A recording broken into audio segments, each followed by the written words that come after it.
with Pete's situation with his back and everything, I was just wondering how he's feeling a couple days later, and also with that, like, I mean, he only played a few minutes the other night. Did you anticipate him maybe having to deal with an issue the other night, or did that surprise you? Like, Well, he did have an issue with his back during the Pittsburgh game, but he was able to continue to play. And after the Pitt game, every day that we practiced, he participated in the entire practice. And so going into the game against Wake Forest, I wasn't even thinking about it. And so his back has improved every day.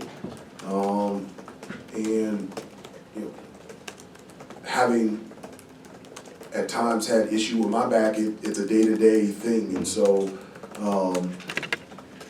if he feels good enough to play tomorrow, he'll play. If not, he won't, but he's improving every day.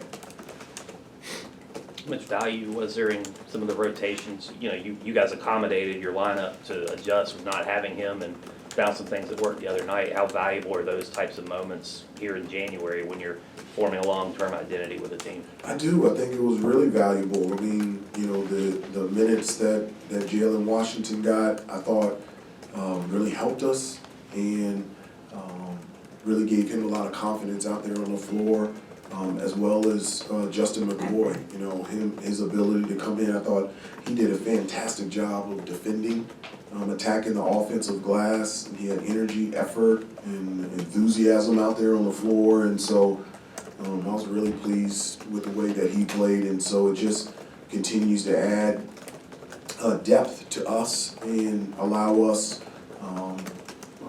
to have different lineups out there on the floor when we play Notre Dame tomorrow morning. Hubert, after the Wake Forest game, you said that Notre Dame seems like they always play you guys tough. What is it about what they do that seems to give you guys some problems? Well, they're a really good team every year, and they're extremely well coached. I mean, I don't know if I wouldn't contribute it to their style of play. I would contribute it to their every year. They've always been a really good, talented basketball team. Not only do they have a very talented team, they have a very old and experienced team that has played well together. And so tomorrow will be a very difficult game against a great opponent, but we're really excited about the opportunity and challenge of playing them. And it's always fun to be out there and compete against them out there on the floor. Notre Dame seems to be, they got veterans on the team, but I feel like we're saying that about a lot of teams nowadays because of the COVID year or what have you. How difficult does that make it, you know, I guess, preparing for teams that you know are going to, they're not going to be intimidated by the environment, they're not going to be intimidated if they get down early, just, you know, having your guys stay with the game? Well, I mean, I think that's important to understand who you're playing and, you know, the type of players and system that you're going up against. And, you know, we know that, you know, Notre Dame is a team from an offensive standpoint that can really shoot the ball from three. They do an excellent job at taking care of the ball. They're excellent at passing, and they do a really good job of, you know, finding mistakes defensively to allow them to get the shot that they want. Defensively, they change defenses, whether it's man-to-man or zone. Because of their lineup, they have the ability to switch 1 through 4 and sometimes 1 through 5, and so you have to change up your attack. But again, you know, it's, you know, their lineup, they've been through it before, and so they've been in tough situations and being able to handle adversity out there on the floor and be able to come out on the winning side. And so it's a very successful group. It's a very talented group in Notre Dame, and as I said before, extremely well coached. Some of the guys on your bench will go a game that maybe they don't even play, and then another game they may get 15, 20 minutes or something like that. Do you view your bench as having a lot of depth in terms of being situational, that you can use certain guys against one type of team that does something, and there's other guys that will go that can handle going against something different? I do. You know, I think it's important to be able to tweak and to pivot and alter and to adjust. You know, there's lineups out there on the floor that dictate certain lineups from us being out there on the floor, whether it's to match up a little bit better defensively or to put us in a situation where we can be more effective and efficient on the offensive end. And so to be able to have that type of versatility, I think it's really good. You know, one of the things that I experience as a player, and I communicate to them always, is that an opportunity is 100% going to come. When it's going to come, where, how, and the manner in which it's going to come, I can't promise you that. But when it comes, the question on the floor is for you to be ready. And when your number is called, to be ready to go out there and be the best that you can be. And our guys do a great job of preparing themselves, playing as hard as they can at practice, and putting themselves in a position so that when their number is called, they're ready to play their best. Justin was saying that the other night after the game, 'cause he hadn't played since the Citadel, and he ended up getting 17 minutes the other night. What is the value in having a guy like him who understands that, knows how to prepare himself every game, but he's also been in college for 4 years, and he did play a decent role on the UVA team a couple years ago that won the regular season? No, that's just that's who Justin is. You know, he's always been somebody that works extremely hard. He's always been someone that is prepared for whatever or whenever his number is called, and it's his preparation before and after practice and his attention to detail that allows him to, for example, against Wake Forest, play 17 minutes and start in the second half and be productive on both ends of the floor. And so that's why he's so valuable for us. To build off kind of the bench, I think a lot of people are kind of surprised by the lack of minutes for Dontrez Styles. We're not in practice, we don't know what's going on. What can it take to, what would you like to see from him in practice to get more time, or is there a reason why his minutes have kind of dipped this season?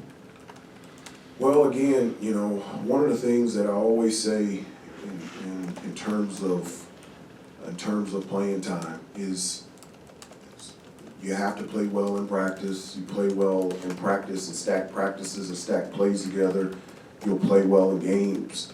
And once I put you in a game, and if you play well in games, that's how, when you stack good plays, then you'll play more minutes. It's not also, there's different parts and different layers for anybody. One, obviously, you have to play well, but number two is you also, there's competition out there also. It's not just one person. There's a number of guys at all the positions. And so there's competition every practice. So not only, you know, as a player, do you have to play well, you also have to play better than the person that's at your position. And so I've been there before. I played. And whether it's college or the NBA, I've started, I've come off the bench, I've played big minutes, I've played limited minutes, I've gotten DNP coaches' decisions, I've gotten traded, cut, waived, picked in the first round. There's nothing that any player can go through that I haven't experienced myself. And the only thing that you have control over is your preparation, your practice, and your play. And at the end of the day, through my experience, it has always worked out that when that opportunity comes to take advantage of it, and that's how I'll determine playing time. Do you feel like you've had or did you feel like you had a defensive breakthrough at the end against Wake Forest, and have you seen any carryover in practice from kind of that defensive intensity and the results it generated? Well, I wouldn't look at it as a breakthrough, but I would look at it as a blueprint on how we could play defense. The last 10 minutes against Wake Forest, I thought was fantastic. I thought we were really good on the ball. I felt like our physicality and our effort and our energy and our rotations and our talking, our boxing out, our contesting shots was really good. And it allowed us to be even better and more efficient on the offensive end. And so that last 10 minutes defensively probably was one of the best, if not the best stretch defensively that we played all year. And my hope is that we can be encouraged by that and continue to do that for an entire game, hopefully tomorrow morning. Hubert, in what ways have you seen Armando's leadership kind of develop? Well, I think in terms of his effort consistently, not just in the games, but also in practice, and he's been talking a lot more this season. You know, just communicating not only to his teammates and to, you know, younger teammates like Jalen, but also to the coaches in terms of what he sees out there on the floor. He's been more vocal in the huddles during timeouts, which I have loved. It's something that I've encouraged. I don't like quiet huddles. I like communication. I like emotions and people talking. And Armando has really stepped up, and from that standpoint of just communicating and have a voice, not only for himself, but for the team in general, and I think it's been really good. Hubert Caleb is one of the best college players I've seen it shrugging off maybe previous misses and then hitting, you know, taking fearless shots and getting on a roll. When he's having a stretch like this right now, particularly from outside, do you do anything different with him at all as far as, you know, helping him through that, or leave him alone and he figures it out? I don't even look at it as Caleb is having a stretch. I'm not, are you talking about in terms of his? Just from 3-point shooting. Yeah, Three out of 15 over 3 games. Yeah, I don't look at Caleb that way. Caleb is a basketball player. The thing that I think about Caleb was maybe he didn't shoot the ball as well as he wanted to against Wake Forest, but we don't win without him. His defense was special against Wake Forest, and then I can't remember the time, but I think we were up by 1. They threw a lob, and it was for an easy dunk. He came from the weak side and blocked it, and that's when RJ got it, pitched it ahead for Armando for the dunk and put us up by 3. That was the biggest play of the game. And so my thoughts for Caleb is I look at him as a basketball player. He can dominate and change a game in many different areas, not just shooting. And over the last couple of days, the thing that I've been thinking about how special he was on the defensive end. So I never, as a player, and I don't think about that stuff with our guys. Percentages even out. If you miss 10, I've always had the thinking that the next 10 are going in. Right. With him too, with the growth of any college player, I imagine you've seen him. How would you describe that part of maybe him embracing the things you're talking about, that maybe the outside shot isn't falling, but you can contribute with recovering on the defensive end, and those things that he's maybe embraced more over time? Well, he has, and that's what allows him to be one of the better, not just guards, but players in the country, and why I think he's going to have an unbelievable long NBA career, because he can do a number of things. He's a big guard, and he can do a number of different things. It's not just dominate with his scoring or his three-point shooting. He can distribute the basketball, he can defend, and when you can make an impact for yourself and for the team out there on the floor in a number of different areas, that's a sign of a really special player, and that's the thing that I think about Caleb. Hubert, back to Armando, I don't know, it seems to me, I could be wrong about this obviously, is he moving better? Does he have more bounce than he did at the start of the year? There just seems something about his activity level. I know you guys are trying to get... No, it's different. I think when he came back from his injury, I think he's, and I haven't discussed this with him, but sometimes, and it was just briefly against, Virginia Tech, sometimes when you take a step back, you can kind of think and reflect and kind of see things from a different perspective and change things. And I think the change that I've seen since coming back from his injury where he missed Virginia Tech, he's running the floor better. He is working definitely harder to catch the ball where he wants to down low on the post. And I think it's made a huge difference. I do. I think he is running the floor so much better. And the pace and the persistence in terms of how hard he's working to make sure he's catching the ball where he wants to, where he can do something quickly around the basket. He's been a lot better in doing that as well. Doing the work early. He's doing the work early. He really is, and those two areas I think drastically have gotten better since the beginning of the season. with the exception of the second half of College of Truiston. Right. The other night you mentioned the idea of digging deeper kind of as a team motto. Before you said that, Armando mentioned it to us in the post game. Is he an example of digging deeper every game, kind of like just how you mentioned, putting more effort in? Yeah, it is, and for the whole team, it's what is required. It's not a slogan or something that I'm just trying to get them to remember or say. It's important, and it's the only way that you're gonna have a chance to do something special, you know, is you have to continue to improve, you have to continue to dig deeper and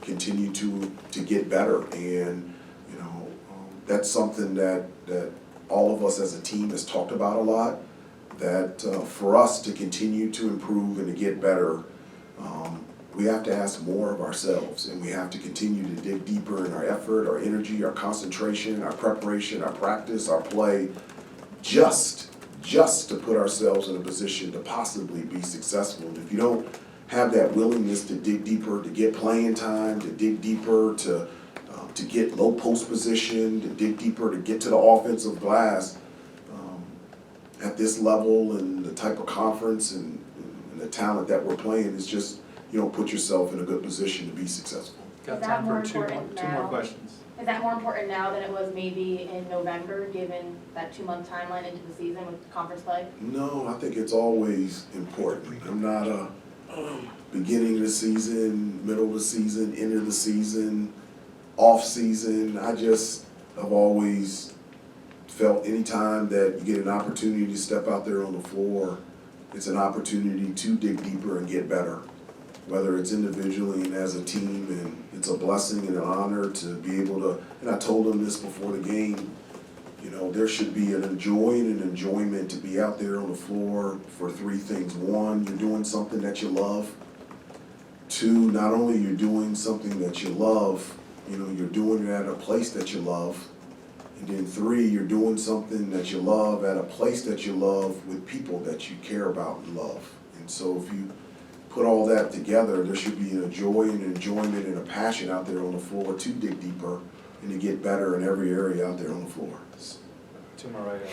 Yeah, kind of wanted to ask a little bit of an off-the-court question, but tomorrow UNC is going to premiere this Artists Are Athletes, Athletes Are Artists collaboration between your team, the Alvin Ailey American Dance Theater, Carolina Performing Arts.